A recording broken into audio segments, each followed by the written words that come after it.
Mansoor, you're like the face of WWE when they have like their shows in Saudi Arabia. What was like some of your like fondest memories of like going over there, winning the large battle royal, wrestling Cesaro, Dolph Ziggler, etc.? What was your fondest memory over there? My fondest memories, well, of course, there's when I accidentally took a huge dump in Shane McMahon's private locker room.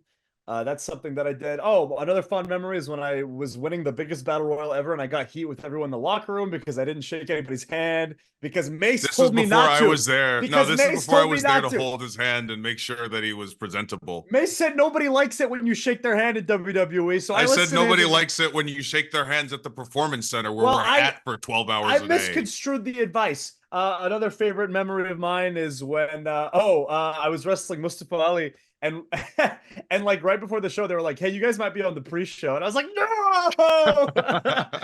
We did make it on the real show, except we were after Edge and Seth Rollins in Hell in a Cell, so we were Cope. sweating. We were like, "Oh God, are we gonna be able to follow this?" But luckily, the crowd was into it. It was an amazing experience doing those shows because, well, one, they paid for my house. But two, I got to do a thing in front of my family, in front of my father, who didn't get pro wrestling until he actually saw it in front of him with his family, with his son in the ring.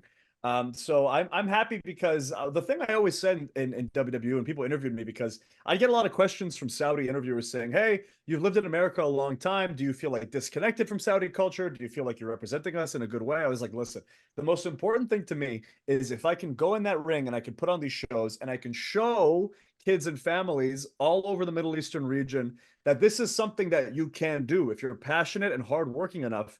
I want Middle Eastern and Arab parents to be able to see my kid can be a pro wrestler. My kid can be in WWE because somebody that looks like him and grew up in the same culture as him is doing it right now. Because for me, that was not something that I was able to cite as an example of, because when my dad said, "Hey, that's not something we do, like they treat us like shit." I was not able to say, "Well, look at this. Look at Muhammad Hassan, who's an Look at Italian Muhammad guy." Hassan. So yeah, I'm proud of it. I had a great time. I jumped into the arms of my dad and my brother and my nieces when I won that battle royal. I had the match of my life with Cesaro. Claudio did me a huge favor, putting me over and giving me a match that I get to put as a feather in my cap in terms of, oh, this kid can actually work. By the way, people thought that was my first match ever. They didn't know that I had any wrestling experience.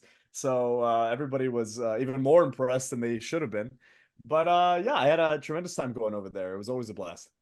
Oh wow, even add to that. Well, one of my best friends there, he's from Saudi Arabia. He lives here now.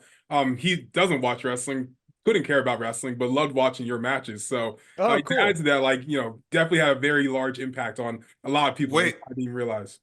wait, you are also a part of an African American Saudi Arabian pairing? Yes, yes, I Wow. It's more We're few common and than far we between.